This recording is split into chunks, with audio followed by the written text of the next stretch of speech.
Niki aja nemen-nemen lan ngarep-arep. Ya menawa kok, Duk. Lek kaya aku ngene iku kur golek-golekne, Duk. Ayo. Terno Cahayu. Rina wangi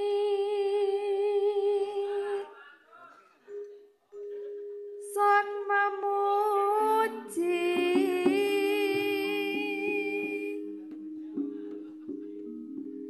mreng Gusti kang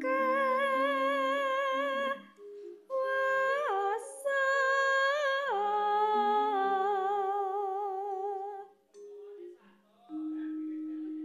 Guci Sekarang ngitung, Duk. kang darah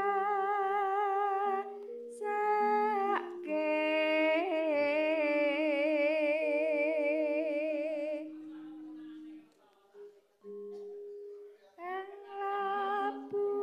labuhe wong kang citra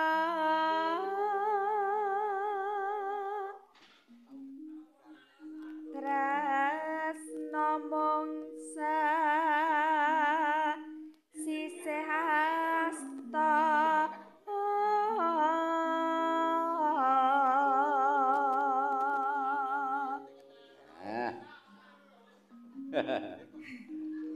Endahing bebrayan Yo sami dibongken mundak.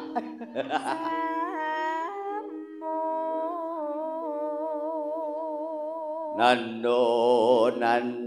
Ayo. Gusti paringana marga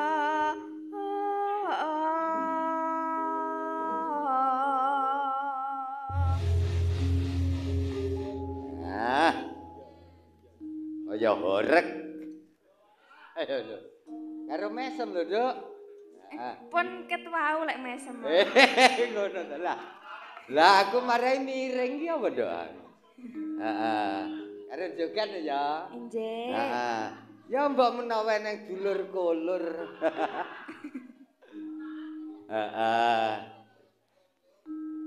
Dak tulis kidung lakonku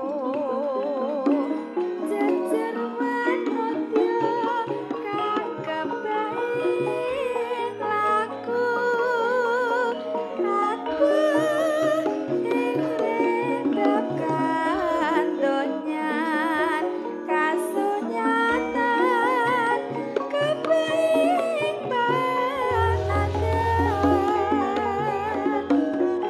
Rina pantaraning dalu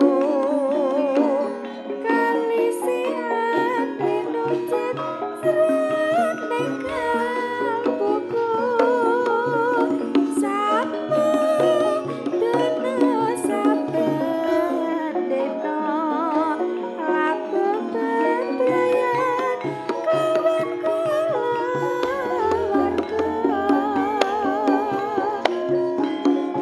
was kinares sayang sempat indah bebrayan tarik bisa naraga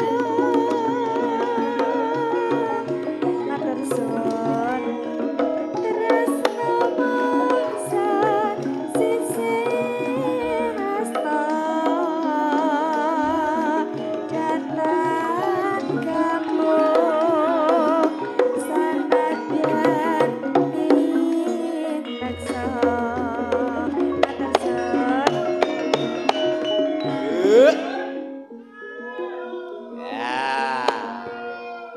Ya. Jan gayeng. Remasa aku kena nggih tombo kesel, Nduk. nggih Heeh.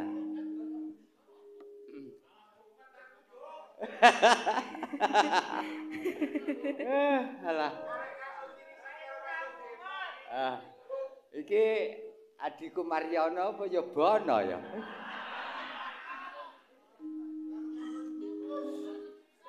Eh. Ya engko sitoke to aja panggah ae. Heeh, gasen tirisan siap-siap iki. Arep tak kei jadwal. Heeh, ben wong biyen ya muridku kok. Ya lek ra gelem ya kebangetan ya, Nduk. Pantes e. Panandang kanda alami ibarat kaya ibu dewi